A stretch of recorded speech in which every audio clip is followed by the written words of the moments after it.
The restaurant door chimed, its sound drowned by the clatter of plates and laughter. Imani stepped inside, her debate team jacket bright against the muted tones of the dining room. Her eyes swept the space: polished tables, flickering candles, a host who stiffened at her approach. "Table for one?" The host's voice was flat, his tie adjusted just a fraction too sharply. Imani smiled, hopeful. "Yes, under Ellison. My mom's joining me."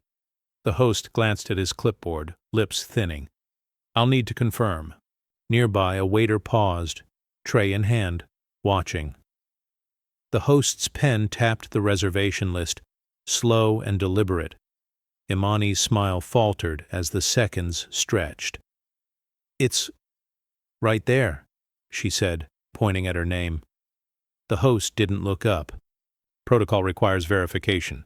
Across the room, Maya froze, a coffee carafe hovering over a cup. Steam curled into the air, forgotten. Imani's phone buzzed. A text from her mom. 5 minutes away. She clutched it tighter, knuckles whitening. The host's sigh was barely audible, but it carried weight. "Follow me." He led her to a corner table, half hidden by a pillar. Imani hesitated. "Could I sit by the window? My mom loves the view." The host's smile was nice, reserved. She sank into the chair, the menu's embossed font blurring as she blinked back tears. Around her, guests murmured, forks clinking, their glances sliding away like water.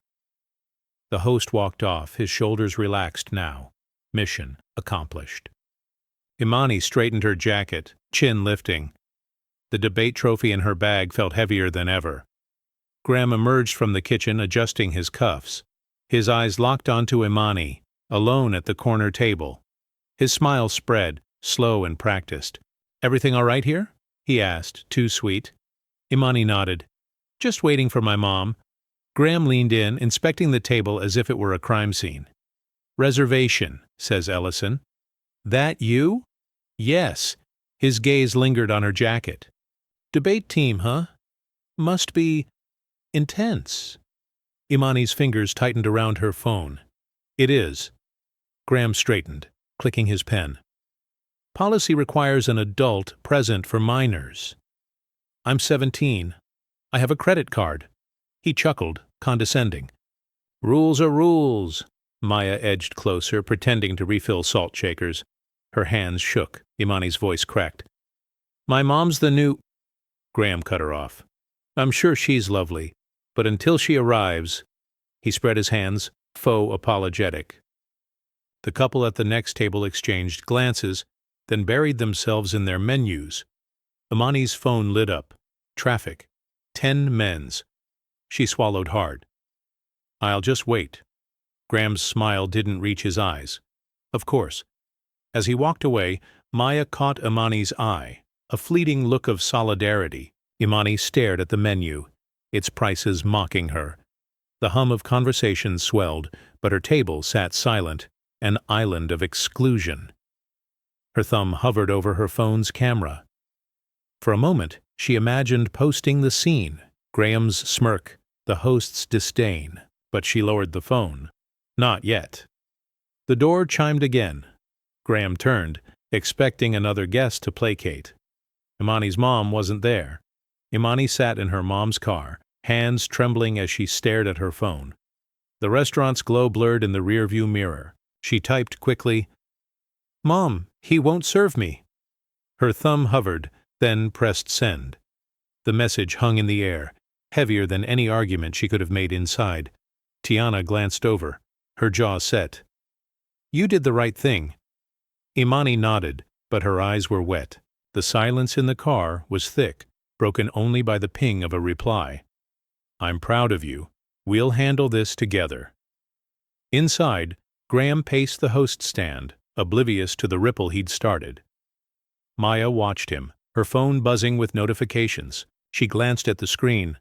Imani's text had already been shared in the staff group chat. A single line appeared beneath it. "This isn't over." The staff whispered, their voices low. "Did you see what happened?" "She just wanted to eat." "He always does this," Graham barked. "Back to work!" but his voice lacked conviction. The servers scattered, but the energy had shifted. Even the regulars noticed the tension, their conversations subdued. Imani wiped her cheeks, forcing a small smile for her mom. "I didn't want to make trouble." Tiana squeezed her hand. "Sometimes, trouble is the only way things change." Imani looked back at the restaurant, her chin lifting.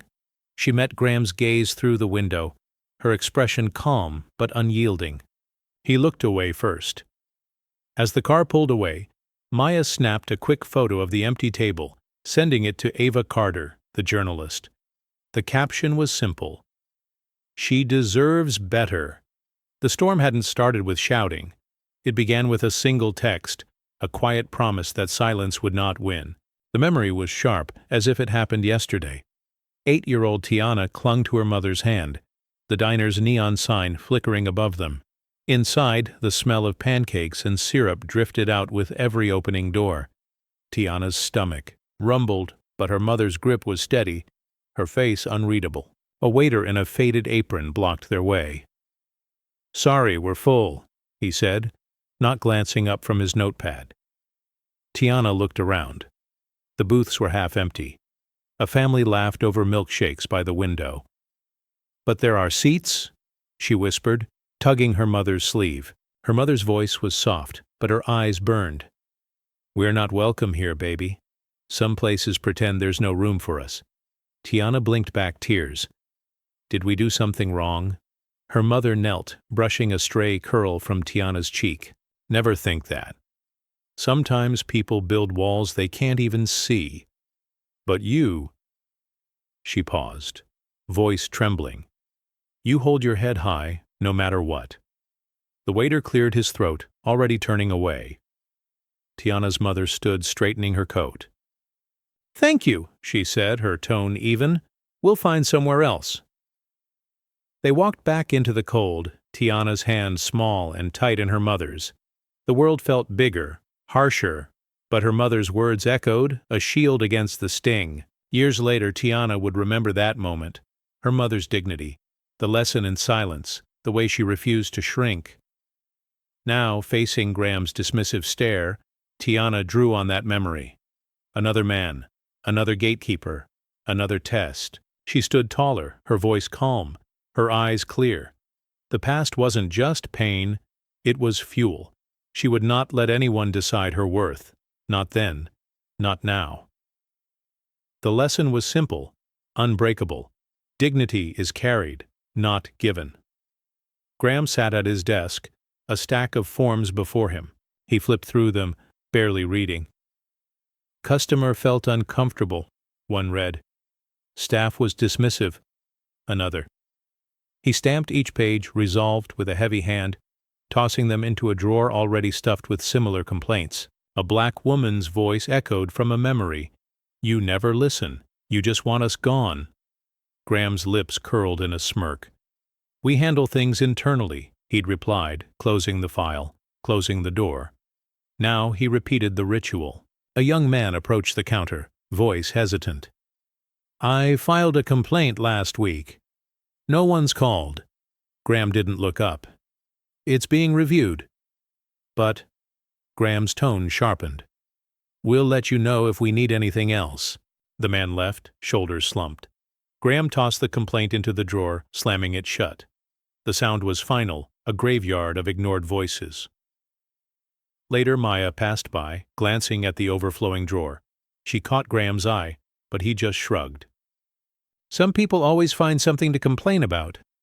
Maya said nothing, but her jaw tightened. She knew the truth. Every report was buried, every voice silenced. The system protected itself, not its people. The drawer jammed as Graham tried to shove in another form. He cursed under his breath, forcing it closed. The files inside pressed against each other, a silent testament to years of neglect. In the break room, staff whispered, "Did you hear about the complaint from last week?" "It's gone, like all the others." Graham overheard, but ignored them. He believed himself untouchable, his power unshakable. But the drawer grew heavier with each passing day, the weight of injustice impossible to ignore forever.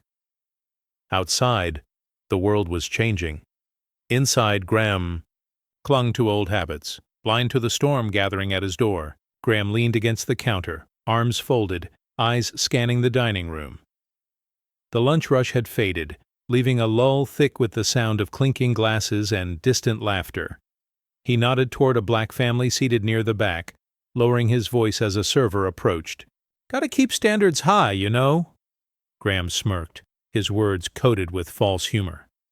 The server forced a laugh, glancing away, but the discomfort lingered. Maya, wiping a nearby table, heard every word. Her hand paused, cloth hovering over a spotless surface. Graham continued, voice just loud enough. "Some folks just don't fit the vibe. You get it, right?" The server nodded, but his eyes darted to Maya, uneasy. Maya's heart pounded. She slipped her phone from her apron, thumb finding the record button. She didn't look up, didn't let her face betray anything. The phone captured Graham's tone, the casual cruelty, the way the server's laughter faded too quickly. The black family, oblivious to the exchange, passed a plate of fries, their laughter genuine. The contrast stung. Maya's grip tightened on the cloth, knuckles white. Graham turned, catching Maya's eye. "Everything all right over there?"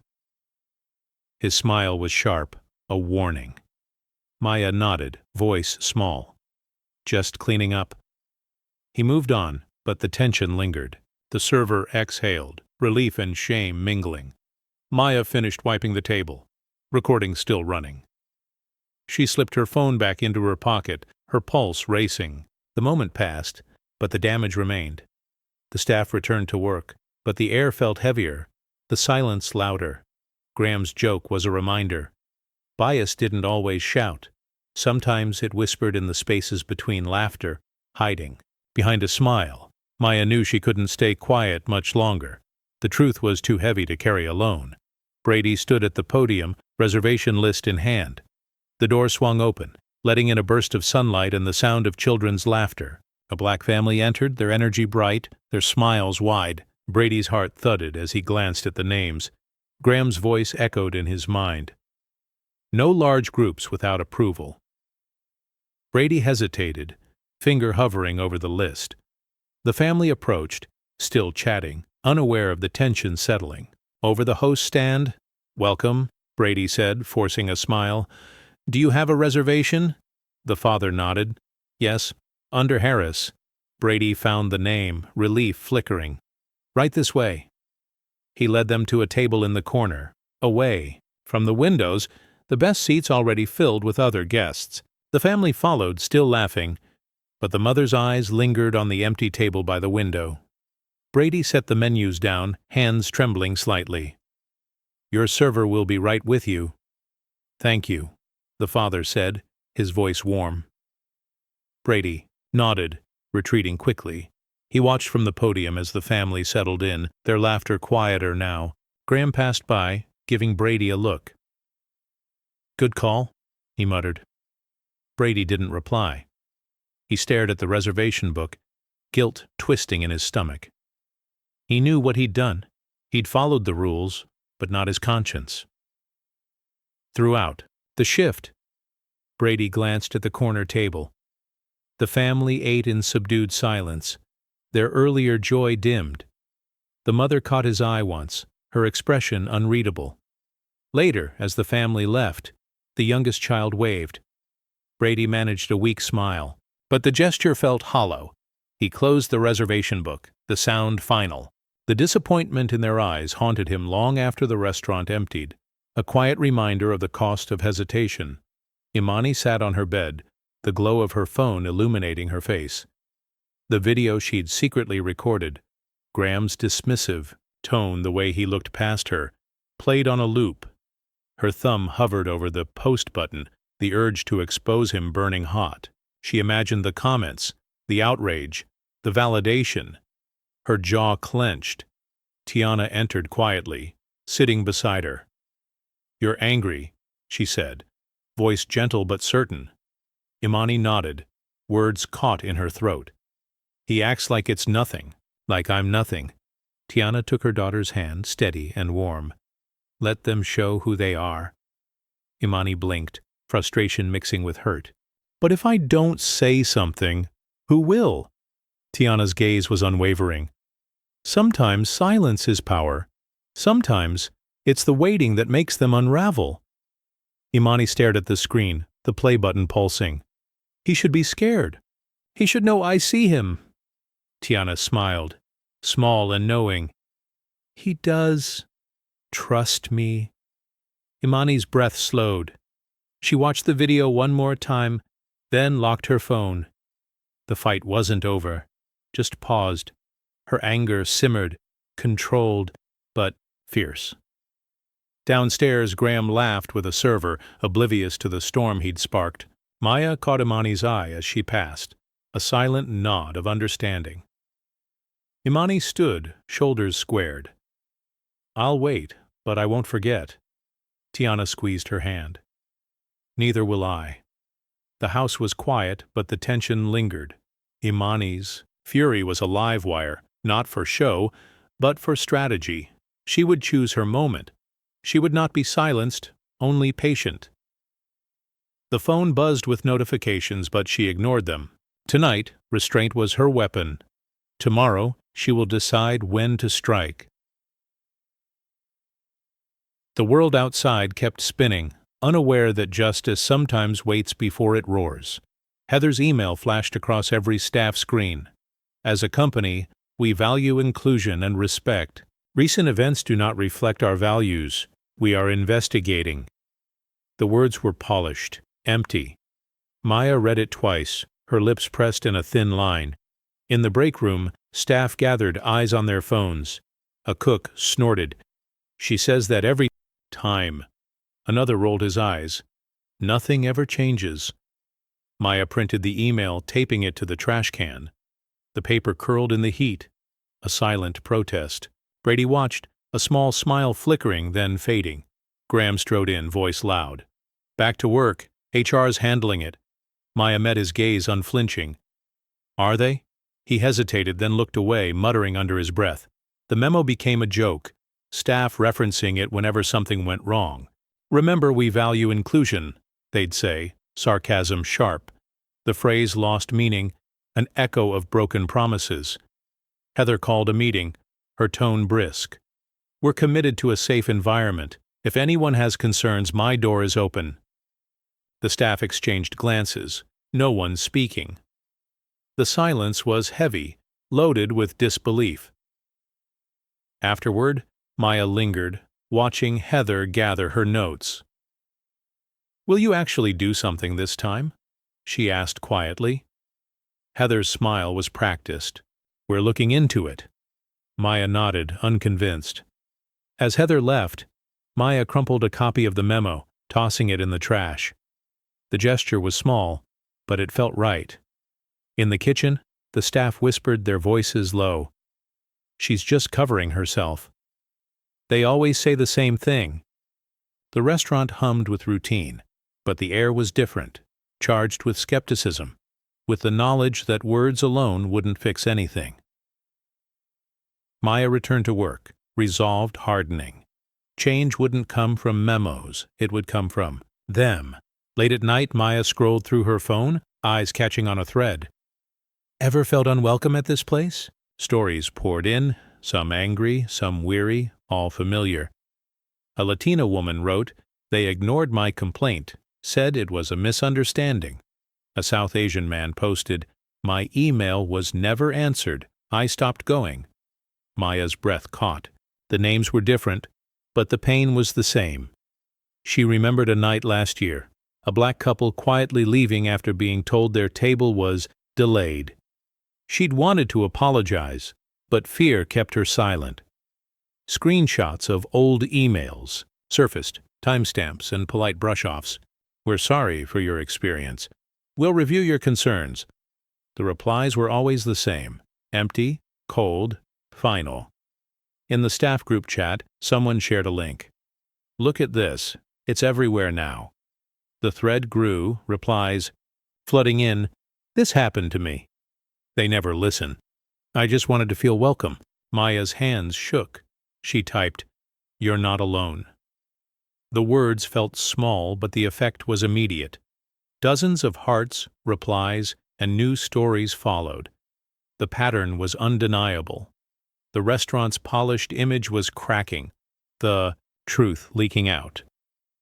Downstairs, Graham sat in his office, oblivious to the storm online. He stamped another complaint, resolved, tossing it into the drawer. The files pressed together, a silent monument to years of neglect. In the dining room, staff whispered, glancing at their phones, "Did you see what's happening?"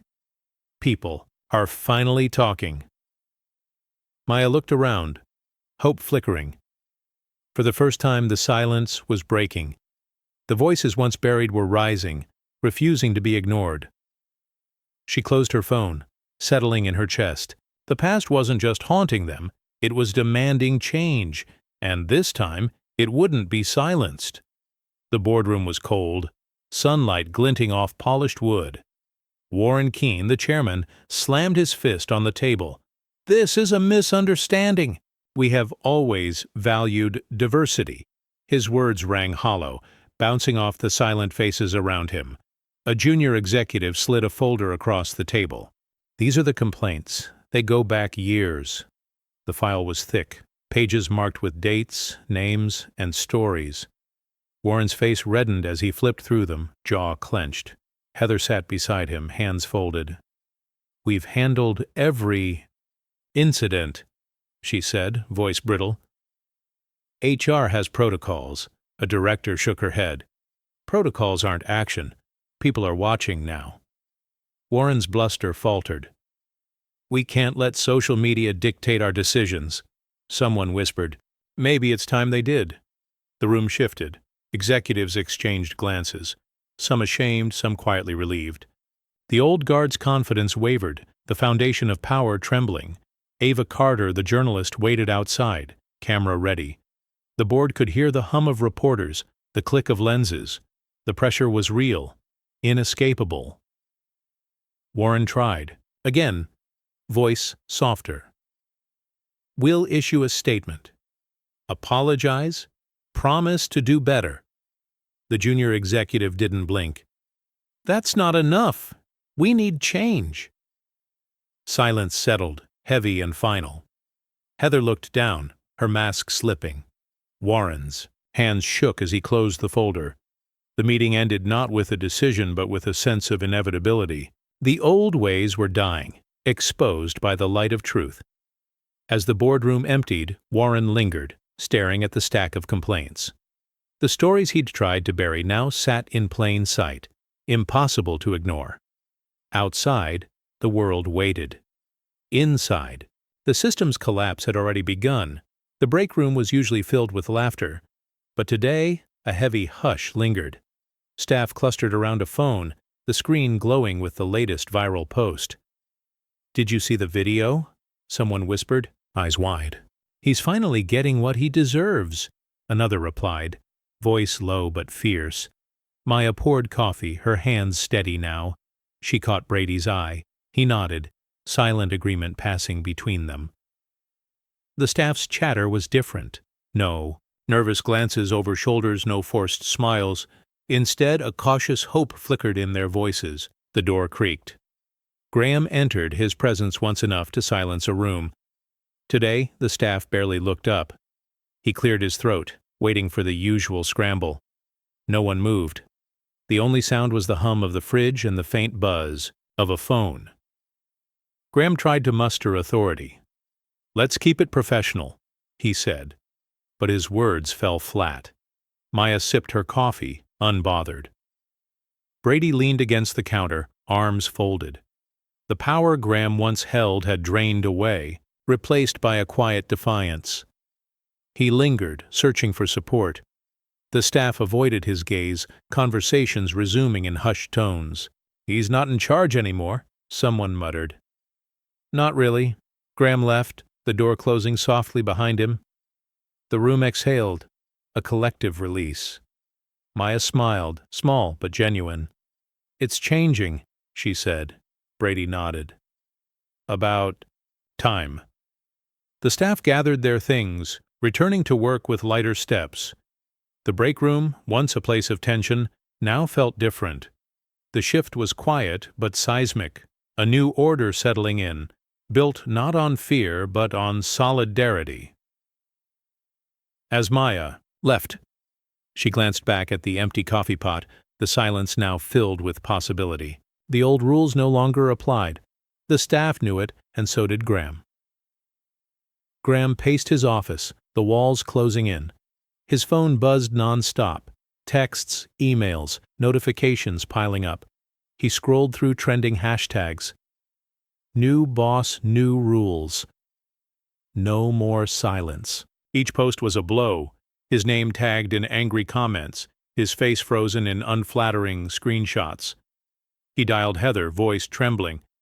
"You need to fix this now." Heather's reply was clipped. "There's nothing to fix. It's out of our hands."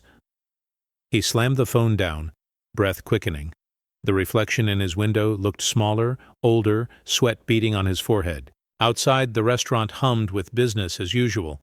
But inside, Graham felt exposed, every wall of protection stripped away. He rifled through the drawer of complaints, searching for something, anything, to prove he'd done his job. The papers spilled out, a flood of unresolved grievances. He shoved them back in, hands shaking. A knock at the door. Maya poked her head in, eyes steady. "You all right?" Her tone was neutral, but the challenge was clear. "I'm fine." Graham snapped, voice cracking. "Just busy." She nodded, lingering a moment longer. "People are talking. Things are different now." He glared at her, but she didn't flinch. When she left, the silence pressed in, thick and suffocating. Graham sat at his desk, staring at the blinking cursor on his computer. He tried to draft a statement, but the words wouldn't come. Every apology sounded hollow, every excuse flimsy. He buried his face in his hands, the weight of his choices crashing down. The system he'd relied on was gone, replaced by scrutiny and doubt. Outside his door, the staff moved with new confidence. Graham listened to their laughter, realizing it no longer included him. The panic in his chest wouldn't fade. For the first time, he understood. There was no going back. The lunch rush ebbed, and Brady stood at the host stand scanning the dining room. A white woman approached, her voice sharp. "Those kids are too loud," she complained, glancing at the black family laughing at their table. "Can you do something?" Brady's fingers tightened on the reservation book. Graham appeared at his side, expectant. "Handle it," he said quietly, eyes cold. Brady looked at the family, children giggling, parents relaxed for the first time all afternoon. He met Graham's stare, then shook his head. "No." Graham's jaw dropped. "Excuse me?" Brady's voice was steady, soft but unwavering. "They're not doing anything wrong. I'm not moving them." The woman huffed, turning away in a flurry of indignation. Graham's face reddened. "We have rules," Brady interrupted. "Not those kinds of rules." His words were quiet, but the staff nearby heard. Maya paused mid-step, hope flickering in her eyes. Graham stepped closer, voice low. "You want to keep your job?" Brady didn't flinch. "I want to do it right." The moment hung in the air, heavy with risk. Graham glared, but the power in his voice was gone. The black family, sensing the tension, glanced over. Brady offered them a reassuring nod. The parents smiled, gratitude shining in their eyes. Maya caught Brady's eye as he returned to the podium, her nod one of respect. Around them, staff exchanged glances, some shocked, some quietly triumphant. Graham stormed off, muttering under his breath. The staff watched him go, the old fear replaced by something new. Possibility. Brady exhaled, the adrenaline fading. It wasn't a grand gesture, just a simple refusal, but it was enough. The shift was real, and everyone felt it. For the first time, Brady felt proud of the silence that followed. It was the sound of change. Ava Carter sat at her desk, phone buzzing, with alerts. She uploaded the video Maya sent, Graham's sneer, his "rules are rules" mantra, the staff's uneasy silence. Within minutes, there were new boss new rules trended. The restaurant's TV flashed the hashtag, guests pausing mid-bite to watch the footage loop. Imani and Tiana's faces appeared on screen. Imani's quiet defiance, Tiana's calm authority. The comments poured in. This is what racism looks like. About time someone stood up. Never eating there again. Inside the restaurant, staff gathered near the bar, eyes glued to their phones. Maya's heart pounded as she watched the numbers climb. Brady leaned over, whispering, "It's everywhere." Graham emerged from his office, face pale. He tried to turn the TV off, but the remote slipped from his hand. The video played again, his words echoing, his confidence unraveling for all to see. Guests murmured, some shaking their heads, others snapping photos. "Isn't that the manager?" "He's finished," someone whispered. Tiana entered, her presence commanding. The staff straightened, guests fell silent. Graham tried to speak, but his voice faltered. The power he once wielded was gone, replaced by scrutiny and fear. Ava's phone buzzed. Another news outlet wanted an interview. She smiled, knowing the story was bigger than one restaurant. It was about every place that had ever closed its doors to someone who didn't fit. Maya caught Tiana's eye, a silent thank you passing between them. The staff stood a little taller, the weight of complicity lifting. Outside, the hashtag trended worldwide. The restaurant's polished facade couldn't hide the truth any longer. As the video played one last time, the room held its breath. The world was watching, and the rules had changed. Justice didn't need to shout. It was loud enough already. The front doors swung open, and the restaurant's rhythm faltered. Tiana entered, heels striking the tile with a measured, deliberate beat. Conversation still. Forks hovered mid-air. Staff froze, eyes darting from her face to Graham, then back again. The air thickened, every sound amplified by tension. Tiana's gaze swept the room. Servers at attention, hosts shrinking behind their podium, guests sensing something seismic. She didn't rush.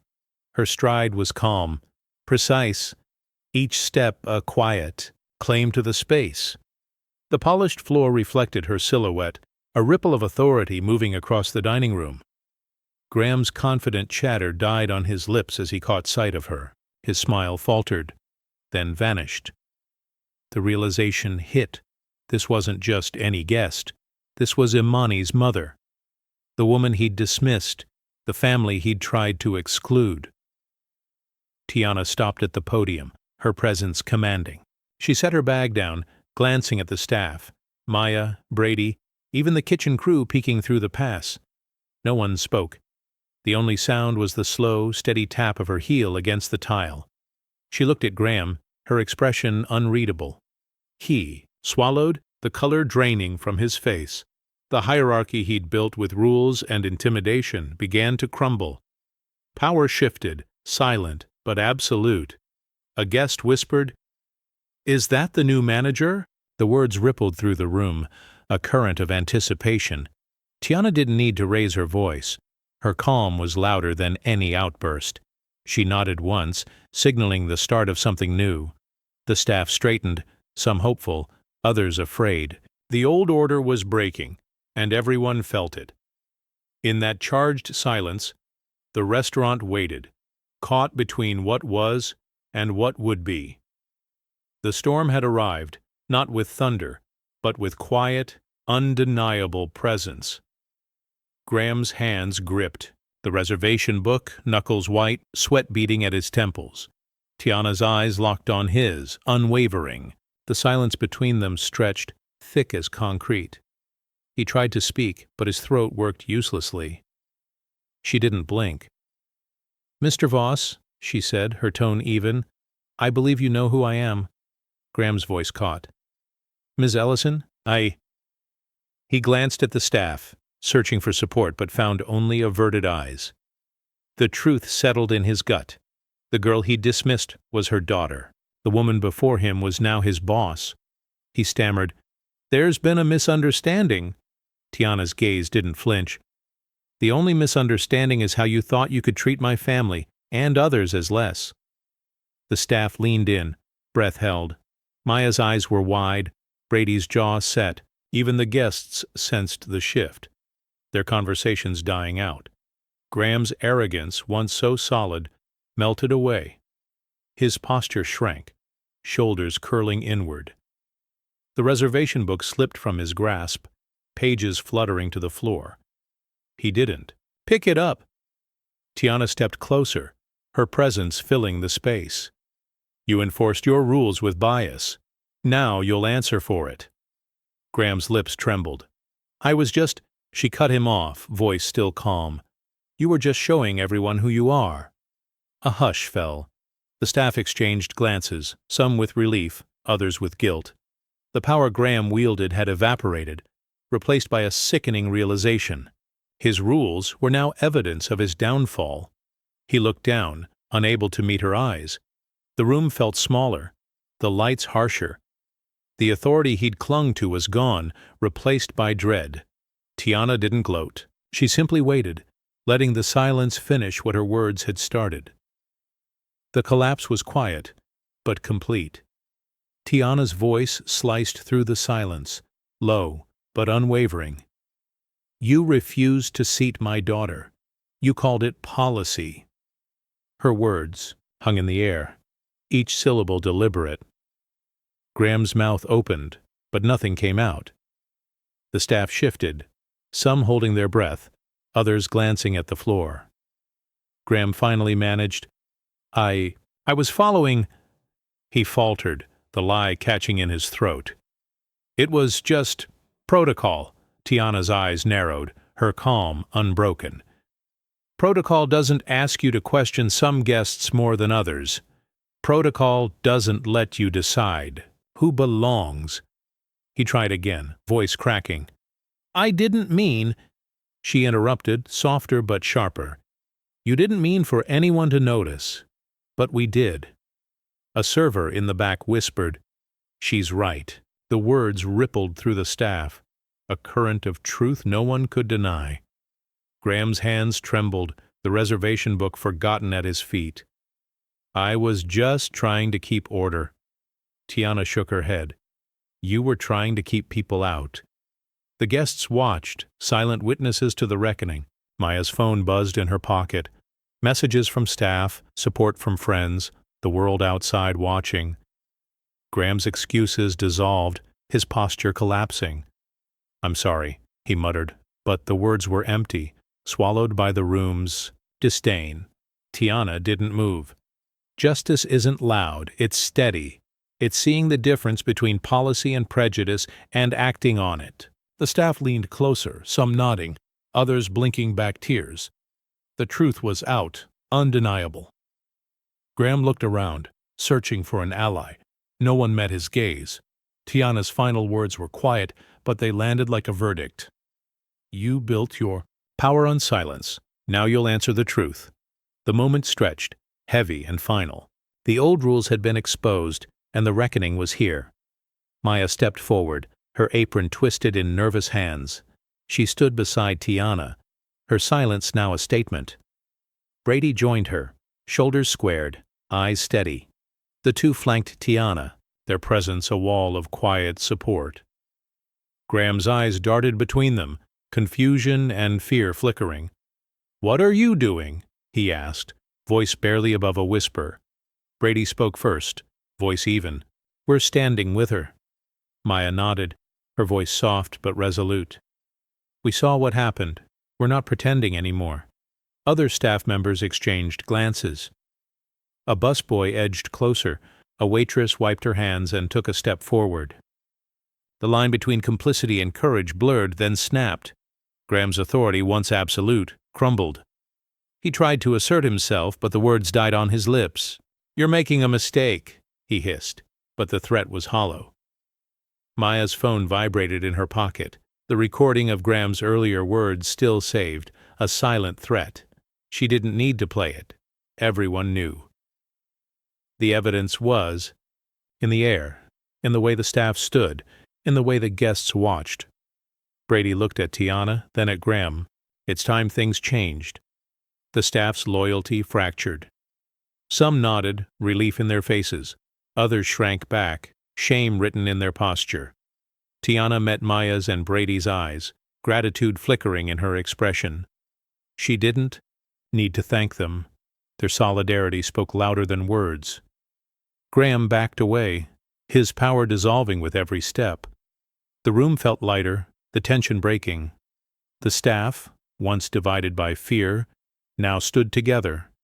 Guests whispered, sensing the shift.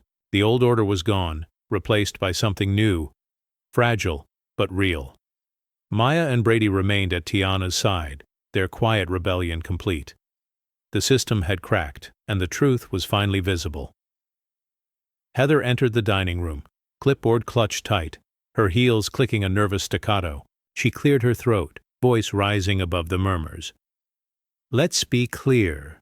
This is a misunderstanding. Our company values inclusion. We have protocols for every situation.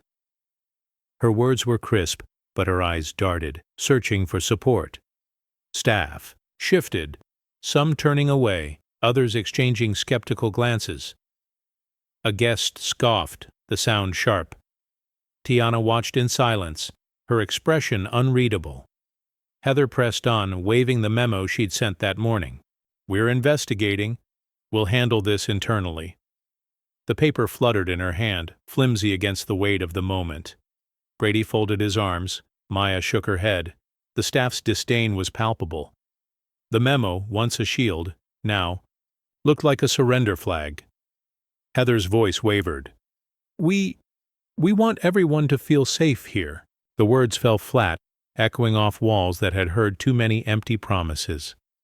A server whispered, She always says that. Another rolled her eyes, muttering, Nothing ever changes. Heather's smile faltered. She tried to meet Tiana's gaze, but couldn't. We're committed to improvement, she finished, the line rehearsed and hollow. Tiana finally spoke, her voice calm. Words aren't enough. Not anymore. Heather's shoulders slumped, the clipboard dropping to her side. The staff turned away, guests whispering, the memo already forgotten. The room's energy shifted.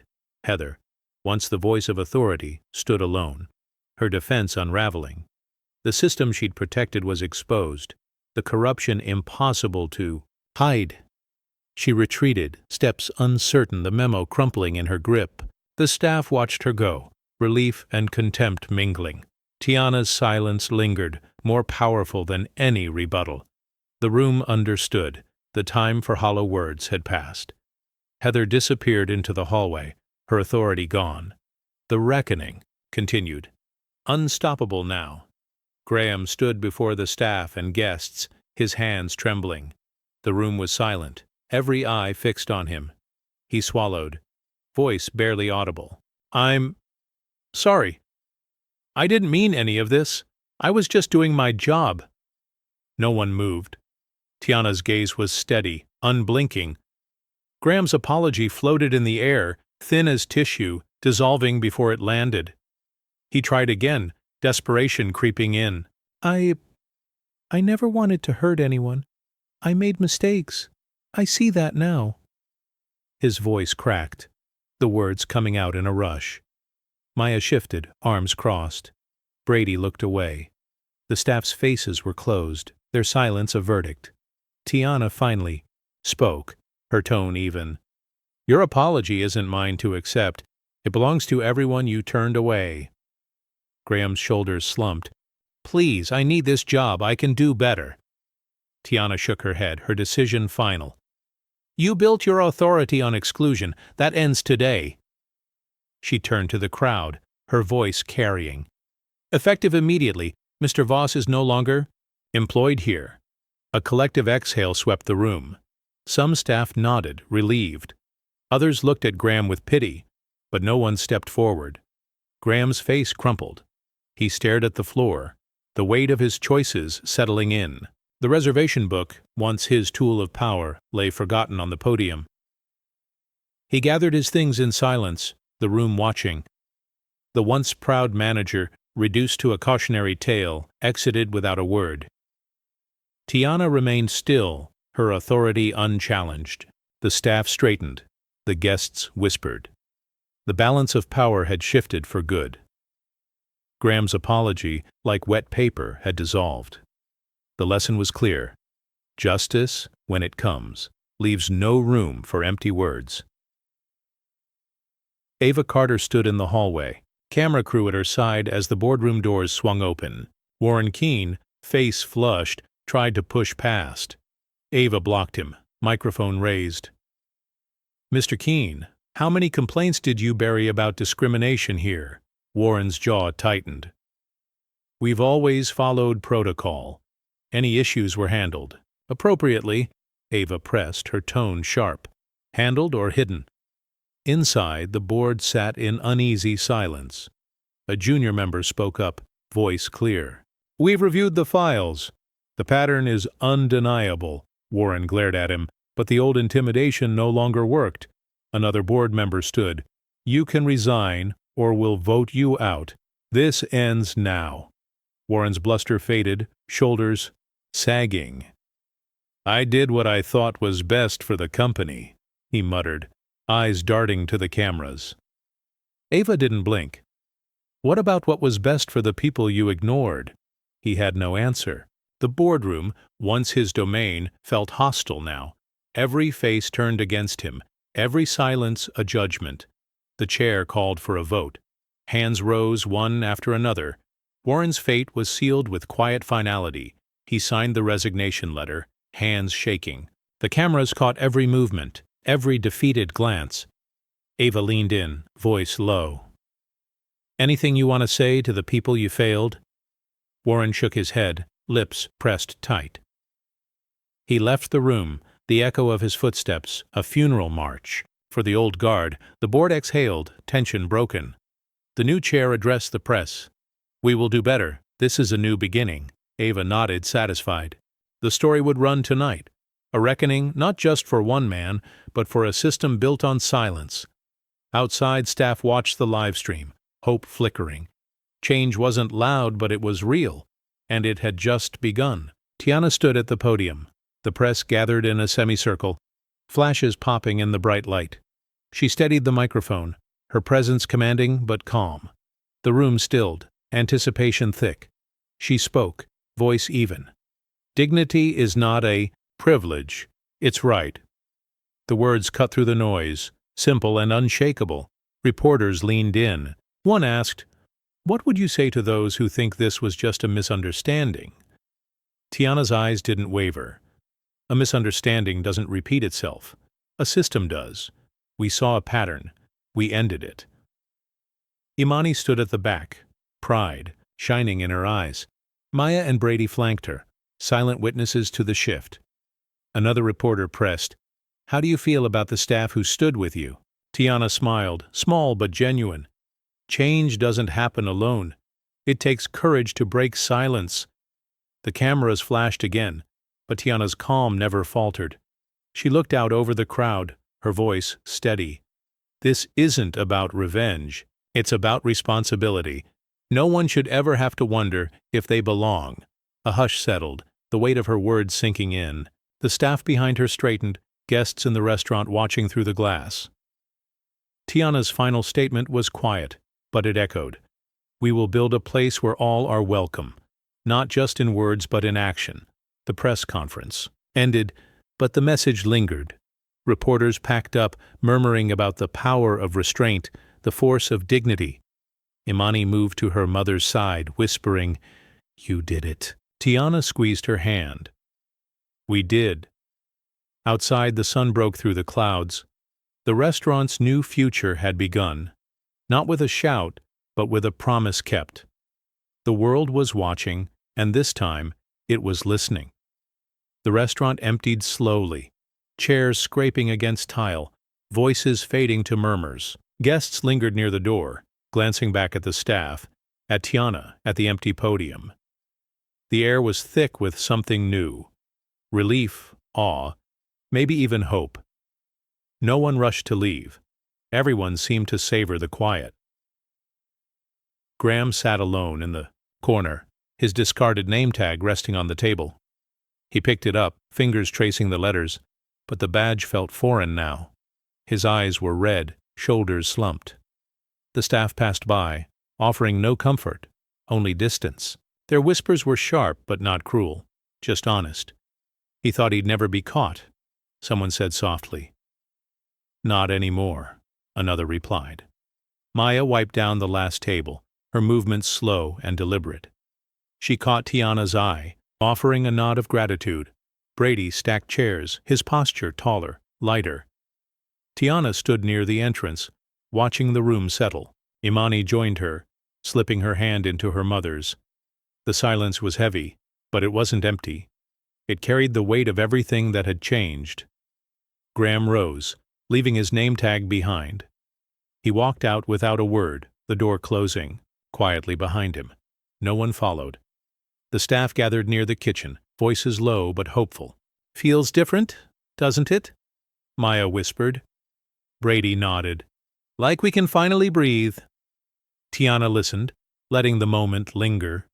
The storm had passed, but its echoes remained, a reminder of what had been lost and what had been won. Outside, dusk settled over the street. Inside, the restaurant felt new, the old order swept away by truth and quiet courage. The silence after the storm was not an absence, but a presence, a space for something better to grow.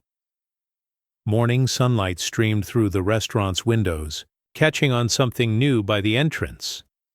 Tiana paused, fingertips brushing the fresh plaque. The engraving was simple. "All are welcome."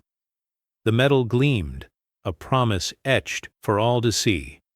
Staff arrived one by one, pausing to read the words. Maya traced the letters, a smile breaking through her usual reserve. Brady stood beside her, pride in his eyes. The message was clear, unmissable, a new beginning, not just for the restaurant but for everyone who walked through the door. Tiana watched as guests entered, some pausing to read, others simply feeling the difference in the air. There was no grand speech, no ribbon cutting, just the quiet certainty of change made real. Imani joined her, slipping an arm around her waist. "It's beautiful," she whispered. Tiana nodded, emotion tightening her throat. "It's what we needed." The staff gathered for a moment, sharing, smiles, hugs, and a few tears. The old fear was gone, replaced by a sense of belonging. Even the regulars noticed, their greetings warmer, their laughter easier. Outside, the city moved on, unaware of the quiet revolution inside. But for those who had lived through the storm, the plaque was more than metal.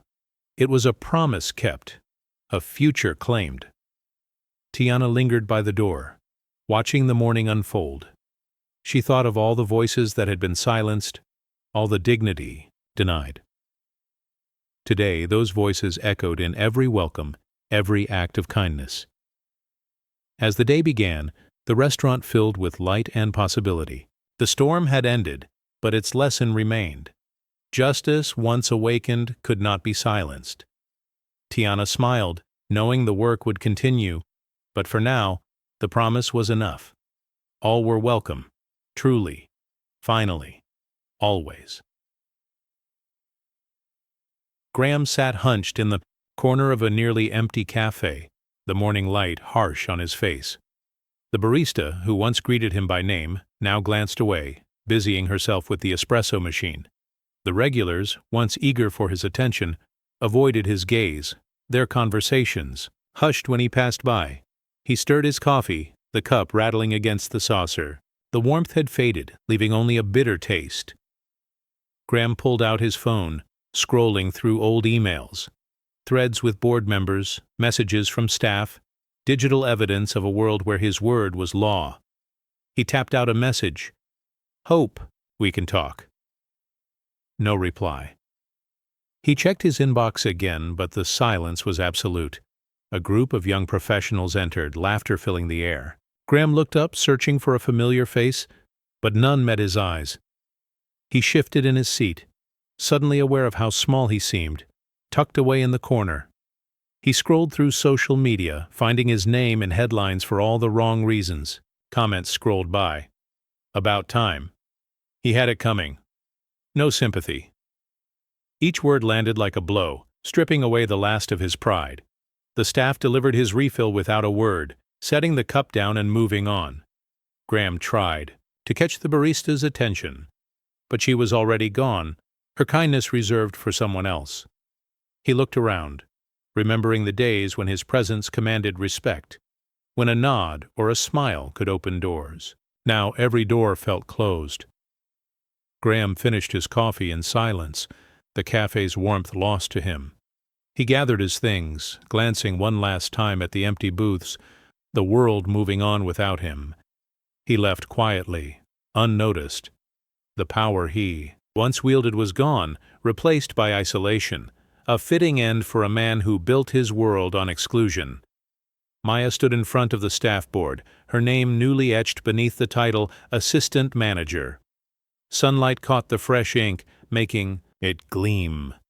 She reached out, fingers tracing the letters, the reality of her promotion settling in. Around her coworkers gathered, offering congratulations with shy smiles and gentle pats on the back.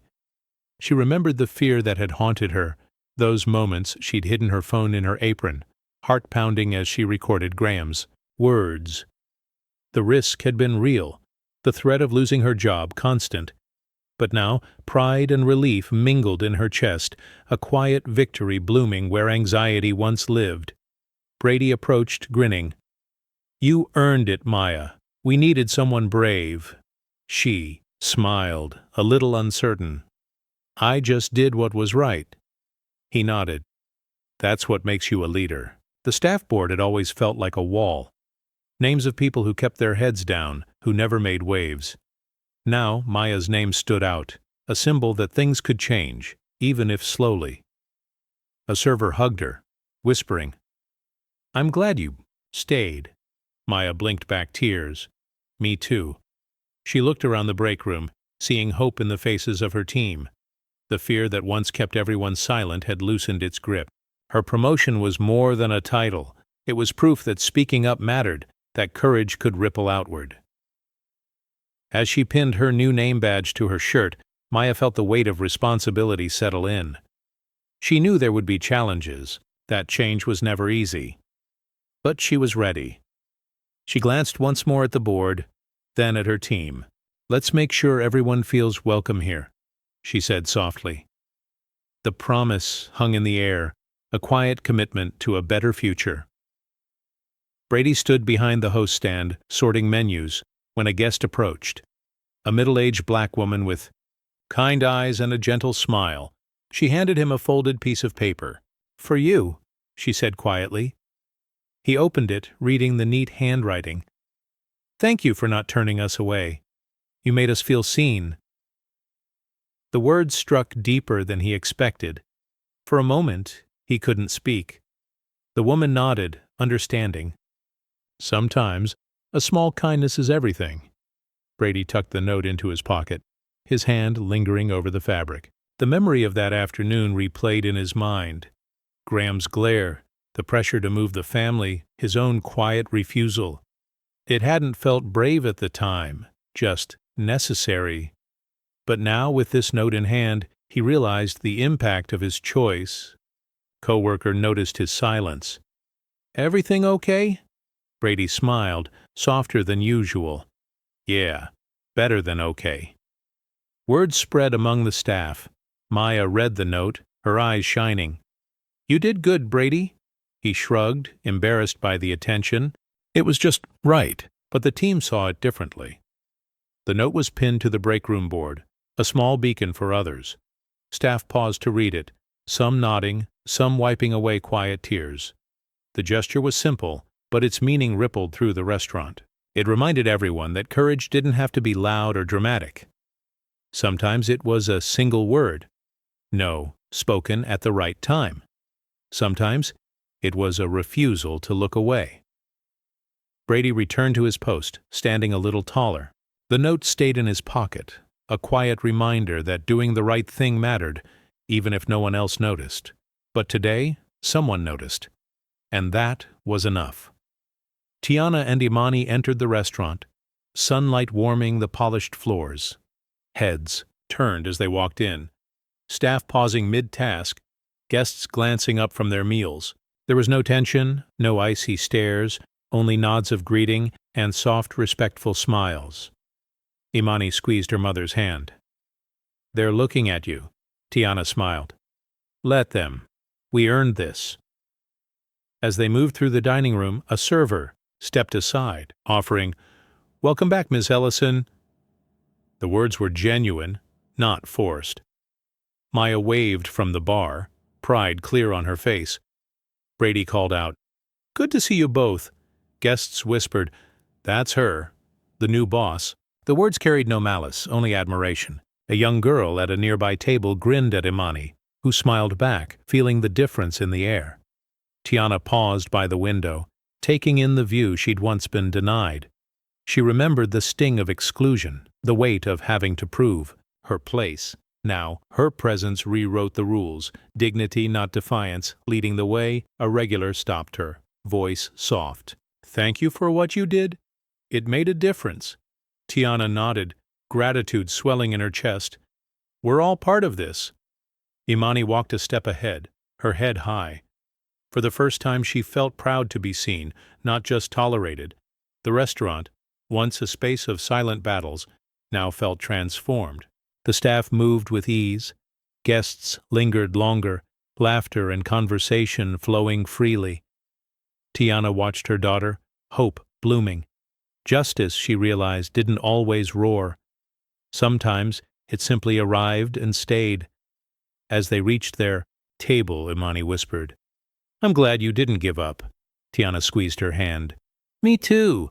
The walk through the restaurant was quiet, but it was everything they'd fought for. The restaurant's story leapt beyond its walls, carried by hundreds of voices online. Social media feeds filled with photos and posts, diners sharing moments. When they'd felt invisible, staff recounting times they'd stayed silent out of fear. Each story was a spark, igniting the hashtag #DurishScene because of her. A college student tweeted, "I watched Tiana stand her ground. Today I spoke up for a friend who was ignored." The replies multiplied. "Me too. Because of her, I know I belong." The movement grew, not with outrage, but with quiet, persistent courage. Maya scrolled through her phone during a break, reading stories from strangers across the country. A former server wrote, "I left because I was tired of pretending not to see. Now I wish I'd spoken up sooner." Maya's heart ached, but hope flickered. Her risk had meant something. Brady showed Tiana a viral post, a photo of the new staff board, Maya's name shining. "Look at the comments," he said. "People are watching." Tiana read them, her eyes misting. "She gave me hope." Her silence was strength. The words echoed the truth she'd always believed. Change didn't have to be loud to be real. Imani filmed a short video, sharing her experience. "My mom taught me to wait for the right moment, but she also taught me to never shrink." The clip spread quickly, inspiring others to share their own stories of quiet resistance. The hashtag trended for days. News outlets picked up the story, framing it as a turning point. Dignity over drama, quiet protest, sparks national conversation. One headline read, Tiana watched the ripple grow, her own restraint now a beacon for others. She realized the movement wasn't just about justice for her family, it was about every person who'd ever been told to wait, to be quiet, to accept less. And now, they were speaking. Late at night, Tiana sat at her desk, the restaurant quiet, the city lights twinkling outside. Her inbox was full, thank you notes, news requests, stories from strangers. She scrolled past them, pausing at a new message. Subject line, "Because of you." She opened it, reading slowly. "I'm a young black woman in my first job. I saw what happened to you and your daughter. I've always felt like I had to shrink, to make myself small, just to fit in. But when you stood your ground, you showed me I could belong anywhere. Thank you for showing me I don't have to apologize for who I am." Tiana read the words again, her throat tightening. She thought of her own mother's lessons, The cost of every silent battle, the times she'd wanted to shout but chose to stand tall instead. Tears welled in her eyes, not of sadness, but of release. Imani peeked in, catching her mother's expression. "You okay?" Tiana nodded, voice soft. "Someone just reminded me why this matters." Imani smiled, sitting beside her.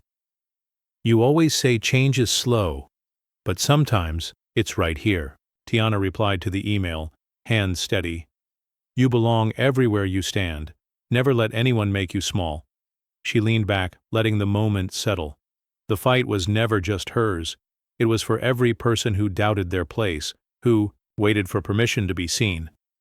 Outside, the city buzzed, but in Tiana's office there was peace.